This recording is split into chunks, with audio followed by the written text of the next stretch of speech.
Une autre manière de guérir est de travailler sur soi. Et c'est particulièrement difficile, travailler sur ses émotions, puisque en général, le parent en burn-out parental, déjà a une mauvaise estime de lui-même, donc il est important de la restaurer, et a beaucoup de mal à réguler ses émotions avec l'enfant. Alors qu'est-ce que l'on peut mettre en place ?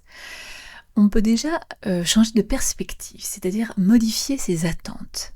Essayer de relativiser. Il va falloir travailler sur ses valeurs, sur ses standards, revoir ses priorités aussi. C'est ce que nous avons fait en sélectionnant justement les points sur lesquels nous allons nous focaliser dans un premier temps pour s'en sortir. Donc modifier ses attentes, c'est-à-dire peut-être que je n'ai pas besoin que mon enfant range absolument toujours sa chambre 4 fois par jour, peut-être qu'une fois par jour ce sera suffisant par exemple, si tel est le cas. Vous allez peut-être me dire que si déjà il la range une fois par semaine, c'est bien, peut-être. Mais il faut modifier ses attentes parce que plus on se montre exigeant, plus l'on est déçu, plus l'on doit lutter et plus l'on se retrouve dans justement la coercition, le fait de contraindre son enfant, d'être sévère. Plus il y a de chances pour qu'il ne nous obéisse pas, etc. Donc il faut relativiser un peu plus, ce n'est peut-être pas si grave à ce moment-là. Essayer de déterminer les différentes choses qui sont considérées comme extrêmement importantes pour nous dans une journée, que l'enfant doit faire, parce que peut-être que il en va de sa sécurité, il se met en danger s'il ne le fait pas, etc. Donc, lister les éléments qui sont clés. Et le reste, peut-être qu'il y a trop d'exigences, trop d'attentes de la part du parent. C'est souvent le cas.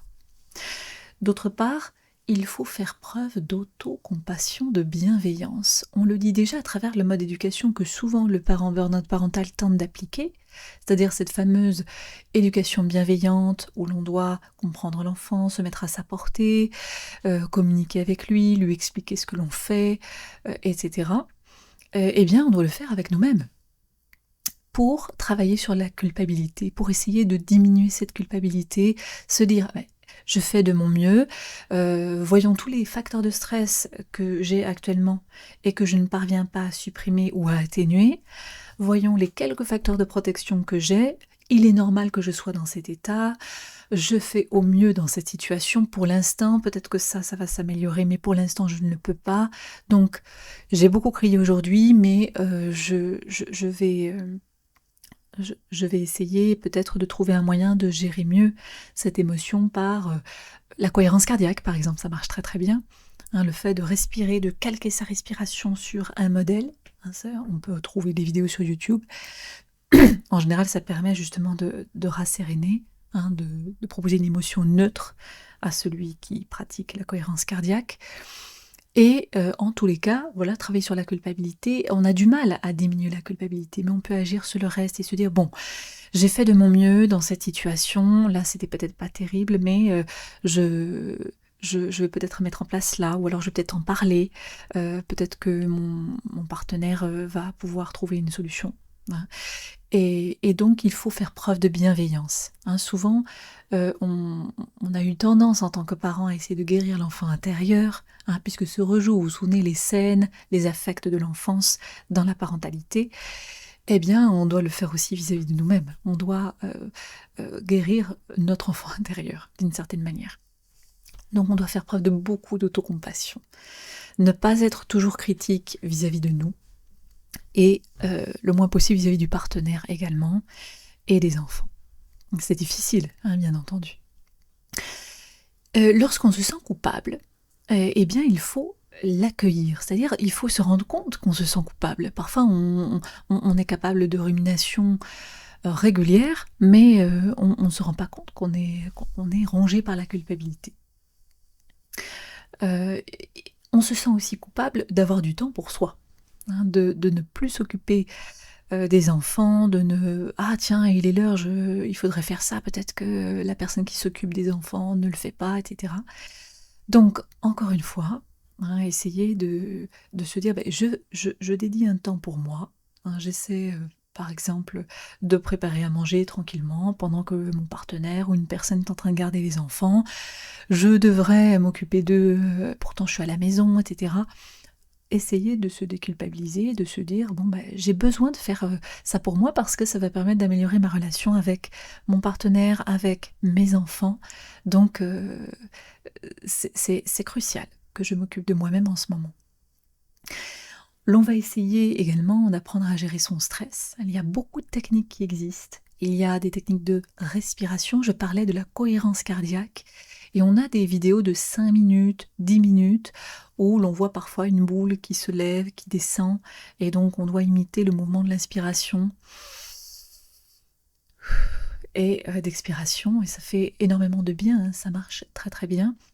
Donc au début, on va se culpabiliser de penser à autre chose, ou d'oublier de le faire, ou peu importe, hein, on peut le faire plusieurs fois, ça peut se faire 5 à 10 fois par jour sans problème, et ça prend 5 minutes à chaque fois.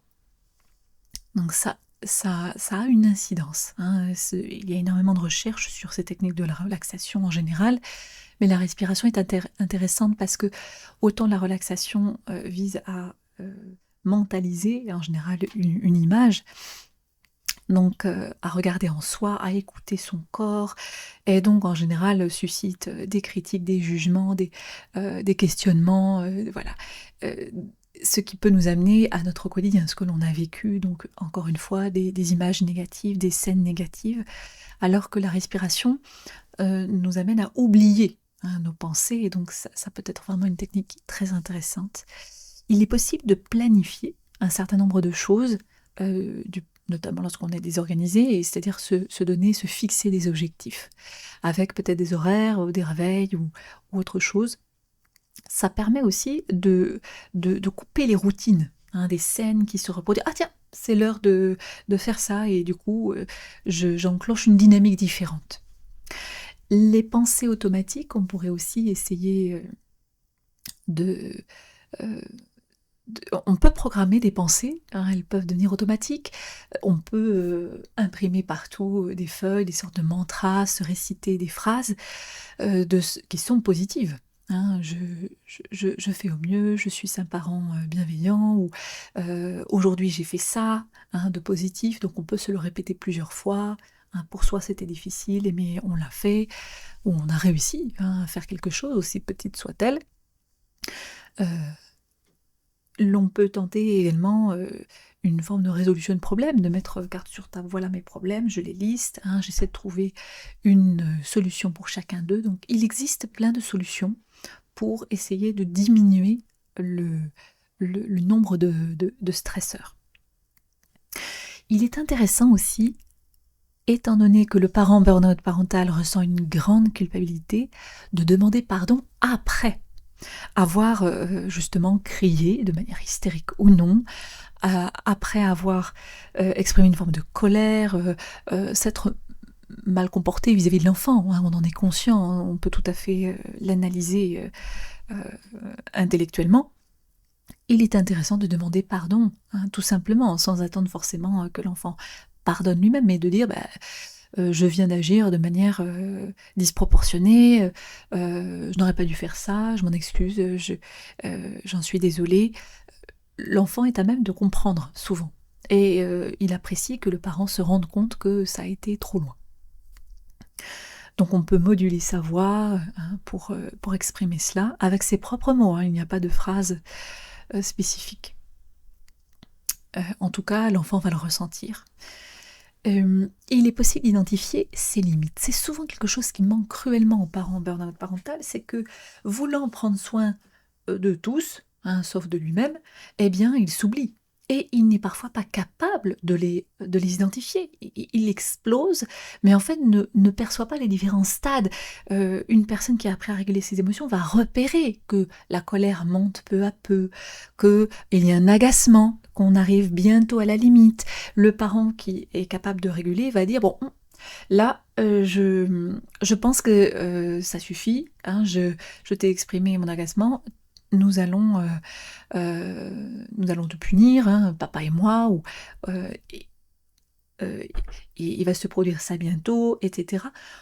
On doit le manifester. Normalement, bien sûr, on a envie que les autres s'en rendent compte, le comprennent, mais c'est pas si simple.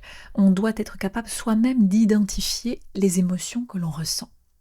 Non pas constamment, mais surtout quand elles commencent à devenir fortes. Et souvent, certains parents s'oublient complètement, ne savent même plus qu'ils sont en train de souffrir, qu'ils sont en colère.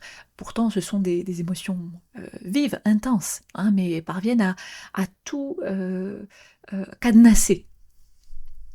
Et cela est délétère parce que du coup, on ne peut pas prévenir les autres. Attention, je vais exploser, je suis en colère. Si on ne sait pas qu'on est en colère et que c'est seulement au bout où l'on atteint l'extrême possible à supporter, évidemment, les autres sont surpris et la réaction semble souvent disproportionnée. Donc il faut apprendre à ressentir, en fait, ces émotions, à les comprendre, même si on ne parvient pas du tout à les canaliser. On peut bien sûr s'isoler, c'est la première chose à faire quand ça devient trop intense, trop fort. Mais il faut peu à peu essayer de ressentir. On peut lire une liste d'émotions pour voir justement celles qui peuvent correspondre, parce que parfois on ne voit même pas les nuances. Hein, je te donne l'exemple de la parentification qui est souvent marquant parce que l'enfant apprend à ne plus manifester la moindre émotion, en fin de compte. Et du coup, adulte, il ne sait plus ce qu'il ressent. Et c'est tout à fait ce type de cas. C'est intéressant. Donc il faut apprendre à connaître les nuances des différentes émotions, notamment les plus fortes, et à se dire qu'est-ce que je ressens en ce moment. On peut même se mettre un réveil en se disant toutes les 20 minutes ou 2 fois par heure, je m'interroge. J'ai le réveil qui sonne, qu'est-ce que je ressens en ce moment? Et c'est intéressant de voir en réalité toute la palette d'émotions qui peut nous habiter, mais il y en a qui doivent faire sonner l'alarme, et malheureusement, elles ne sonnent plus. Il est important donc de réguler ces émotions, mais bon, pour les réguler, il faut les identifier préalablement, bien sûr. Souvent, la régulation chez le parent burn-out parental est immature. Elle est parfois inexistante, mais en général, elle est plutôt immature. Donc, difficulté à anticiper les signaux précoces. Rappelons-le, il y a tout un processus concernant la régulation des émotions. Il y a le fait d'identifier, de les comprendre. Pourquoi je ressens de la colère en ce moment? Qu'est-ce qui se passe? Quel est mon contexte? On peut utiliser ces émotions. Tiens, je vais utiliser cette émotion, je l'ai, je vais la nommer, je vais le dire à la personne qui est en face de moi, je ressens telle émotion, et je vais l'utiliser peut-être pour modifier son comportement ou autre chose. Je vais essayer de gérer cette émotion. Alors gérer, ça peut vouloir dire plusieurs choses. Ça peut vouloir dire l'accepter. Ou alors essayer de l'utiliser comme une stratégie. Je vais essayer d'éviter, dans ce cas je vais m'éloigner.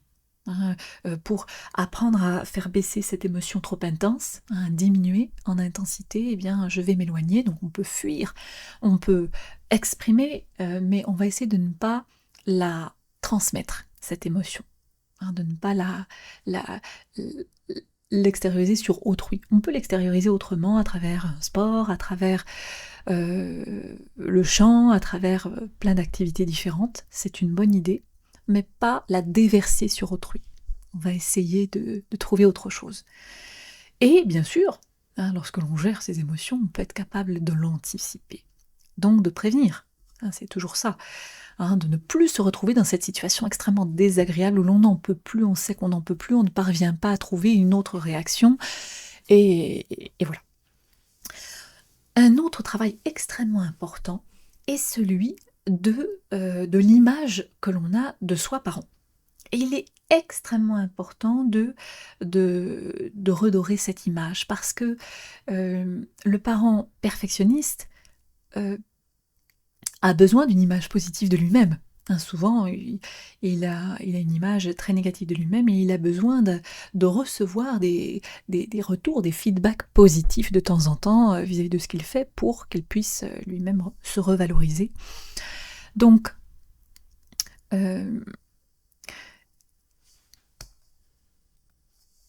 parent a tendance à se culpabiliser parce qu'il éprouve des émotions qu'il ne devrait pas éprouver vis-à-vis de ses enfants. Par exemple, je ne veux plus les voir, je les déteste, j'ai une haine considérable pour l'un de mes enfants. Ou au contraire, il peut se culpabiliser et considérer que son image est négative parce qu'il n'éprouve pas suffisamment d'amour pour ses enfants à ce moment-là. Il peut aussi avoir une image négative de lui-même parce qu'il ne fait pas certaines choses qu'un parent devrait faire, ou au contraire, il fait trop de choses qu'il ne faudrait pas faire. Il exprime de ses émotions d'une certaine manière ou est incapable de les manifester autrement. Dans tous les cas, il y aura corrélé à la culpabilité une image négative qui ne va cesser de lui être renvoyée à la figure tout au long de la journée, puisque il n'essuie que des échecs pour lui. Le problème, c'est que quand on se pense incapable d'accomplir ou de réussir quelque chose, on ne peut pas le faire. Par exemple, si je vous dis sautez en parachute, si vous pensez que c'est impossible, vous n'allez évidemment pas le faire. Si vous êtes un élève en décrochage scolaire et qu'on vous dit réalise cette activité de mathématiques, on se dit je vais encore échouer, donc non, je ne peux pas faire ça, je vais encore me ridiculiser, encore m'humilier, encore avoir une image négative de moi-même. Si le parent est certain au fond de lui-même qu'il n'est pas à la hauteur en tant que parent, il va se désengager. Et il ne va plus vouloir être un excellent parent. Il va essayer surtout d'éviter de s'occuper de ses enfants. Il va rentrer le plus tard possible. En effet, il ne réussit jamais, selon lui. Il ne remplit pas bien ce rôle. Quoi de plus désagréable que de réaliser une tâche tout au long de la journée que l'on ne fait qu'échouer, à laquelle on ne réussit pas. Et effectivement, ça semble même contre nature. Donc, pour se réengager peu à peu auprès de son enfant, il existe des choses, bien évidemment. En lien avec cette image négative du parent, nous allons le voir. Par exemple, il faut essayer de ne pas se laisser influencer par ces expériences négatives passées avec l'enfant. C'est très dur parce que le parent, au stade de burn-out parental, n'a plus l'impression d'avoir d'expériences positives. D'ailleurs, parfois, les mots utilisés pour caractériser les moments avec l'enfant sont l'enfer. C'est un enfer. Quoi de pire que cela ? Donc, il se sent incapable de profiter de moments agréables avec l'enfant. Que peut-il faire ? Il pourrait en réalité travailler à rédiger un journal de bord. Il existe, c'est ce qui est proposé dans certaines recherches, c'est intéressant, un journal de bord des parents où chaque jour, il va essayer d'écrire ou éventuellement de dire à l'oral à son enfant à la fin de la journée, mais écrire permet de le rendre concret, au moins une situation qu'il va relater où les relations ont été sereines, sans stress avec l'enfant. Il va relire régulièrement ce qu'il a écrit dans son journal pour se remémorer ses expériences positives et se rendre compte, surtout quand ça va très très mal, qu'il y a des moments. Par exemple, avoir passé 5 minutes à regarder un programme ou un film ou je ne sais quoi, qui a été apprécié mutuellement. Ou alors, lorsque j'ai été chercher mon enfant, il m'a reçu en me prenant dans les bras, par exemple. Ça peut avoir été un moment positif, comme ça peut avoir été un moment jugé négatif, bien sûr. Mais là, il ne s'agirait que des moments positifs. Si l'enfant est un petit peu plus grand, on peut lui proposer la même chose, d'avoir un journal de bord où il va représenter, sous forme de dessin ou écrire avec un stylo, une situation qu'il a appréciée avec le parent. Et parfois, ce ne sont pas du tout les situations que le parent a pensées positives. Ce qui permettra au parent de se rendre compte que ça a été jugé positif par l'enfant et peut-être reproduire cette situation si elle ne lui a pas été trop désagréable, évidemment. Il peut y avoir également un album photo des bons moments. En général, les albums photos renvoient plutôt à des bons moments, mais il est possible de les commenter, ces photos. Parfois, c'est difficile et douloureux parce qu'on se dit, on a l'impression que tout le monde sourit sur les photos, mais en réalité, moi je me souviens, c'était un moment très désagréable. Toutefois, ça peut aussi être intéressant de le faire. On peut le regarder, on peut le raconter, on peut se rappeler des choses, on peut dire justement que ça a été un moment difficile pour le parent. Il n'est pas nécessaire de absolument tout raconter en détail, mais il est possible de faire vivre ce moment comme ayant été une expérience, et on peut le dire avec une certaine vérité. Voilà, il existe plusieurs choses pour essayer de changer, de contrer cette vision négative des expériences passées avec l'enfant. Il est aussi possible d'éviter de faire des comparaisons sociales qui sont extrêmement cruelles avec la personne dont la vie nous semble très similaire à la nôtre. Parce que si par exemple l'on se trouve au supermarché, si son enfant fait une crise, par exemple sur le sol, à taper des pieds, au milieu d'un rayon, ou pire à la caisse, là où tout le monde peut le voir, peut en profiter. Effectivement, si il se passe ça et que je croise une autre maman à côté avec un enfant du même âge, qui sera extrêmement sage, évidemment, il va y avoir une comparaison sociale qui va être très délétère. À ce moment-là, l'image de soi n'est évidemment pas restaurée, elle est détruite. Donc, on va être affecté.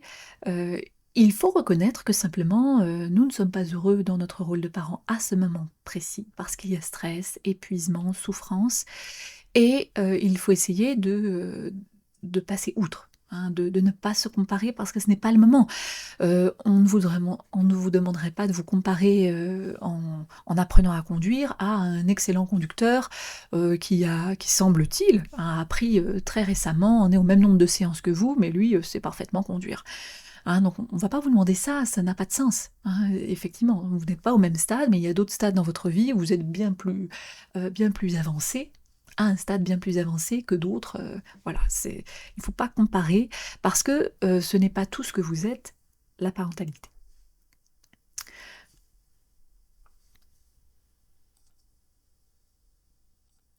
Par contre, il est possible de se comparer socialement à d'autres parents qui vivent la même chose que vous, dans un groupe de parole, par exemple.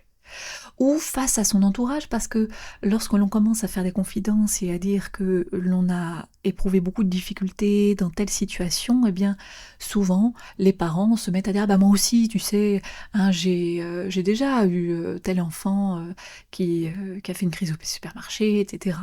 Donc là, c'est possible. On peut se comparer, mais du coup, plus au même niveau, évidemment, avec d'autres personnes qui rencontrent les mêmes difficultés que soi. On est là au même niveau, véritablement. Il est aussi possible de regarder des émissions qui existent, des programmes, Super Nanny par exemple, où l'on voit des parents qui sont en difficulté pour poser le cadre avec leurs enfants. Il est possible de lire des témoignages, il existe par exemple le forum de Fabuleuses au foyer sur différents parents qui ont vécu un burn-out parental. C'est très intéressant parce qu'on les voit vivre la même chose que nous. Autre stratégie pour modifier cette image négative du parent que l'on est, demander aux personnes tout simplement qui nous entourent de nous revaloriser, ou de valoriser tout court ce que l'on a accompli de bien pendant la journée. Peut-être que le partenaire peut dire tiens, effectivement, le repas s'est bien passé, ou l'enfant a bien écouté, et donc ce qui signifie que le parent a peut-être posé un bon cadre à ce moment-là, que la consigne a été claire, qu'il n'y a pas eu trop d'injonctions, bref. Nous en reparlerons concernant les leviers pour l'éducation. Mais il est possible de demander à autrui simplement de nous dire quand il pense que ça a été, que ça s'est bien passé, pour nous rendre compte que nous ne faisons pas tout mal aussi, pour se sentir légitime en tant que parent. Enfin, il est possible d'éviter d'anticiper les émotions négatives. Le problème, c'est que comme le parent vit quotidiennement des émotions très intenses, il pense uniquement négative tout au long de la journée, constamment. Il est difficile de ne pas anticiper le stress, c'est-à-dire que le corps parle d'avance. Il sait, ah non, l'enfant rentre de l'école, ça va être terrible. Ça peut être ça. Du coup, essayer de ne pas anticiper, de ne pas prévoir que forcément ça va mal se passer, parce qu'évidemment, une énergie négative qui est déployée, qui fait que je pense que ça va me faire mal, ça va me faire mal, ça va me faire mal. Par exemple, je vais chez le dentiste, probablement qu'on va avoir mal. Effectivement, se passe souvent. On veut que la réalité soit en harmonie avec ce que l'on vit pour se conforter dans l'a priori que l'on a. Mais il faut aussi casser ça, parce que c'est parfois faux. Peut-être que ça se serait bien passé et que nous aurions bénéficié d'une anesthésie très bien administrée, et que du coup nous n'aurions pas eu mal. Donc il est important de ne pas anticiper tant que faire se peut. C'est difficile parce que on peut comparer le burn-out parental à une forme de traumatisme, de trauma même. Si l'on veut être précis, c'est vraiment ça peut être un trauma, une intrusion constante qui fait que l'on peut en faire des cauchemars, etc. Ça peut être extrêmement intense avec des symptômes physiques aussi très importants. Donc parfois il est difficile de le faire, effectivement. Pour diminuer les pensées négatives, avant justement d'aller chercher par exemple l'enfant à l'école, il est possible de pratiquer le yoga, de faire une visualisation mentale positive d'un moment où l'on recherche son enfant et que le moment se passe au moins de manière neutre, si ce n'est extraordinaire, au moins neutre. Faire de la sophrologie, pour diminuer les pensées négatives. Il existe beaucoup de stratégies. Donc tout ce qui concerne cette image négative du parent, ce sont des stratégies que l'on retrouve dans Le burn-out parental, un ouvrage de 2020 de Moira Mikoladjak. Effectivement, il y a des stratégies intéressantes, mais il y a d'autres choses à prioriser, à mon sens, dans un premier temps, dans une situation de véritable urgence, comme je l'évoquais préalablement.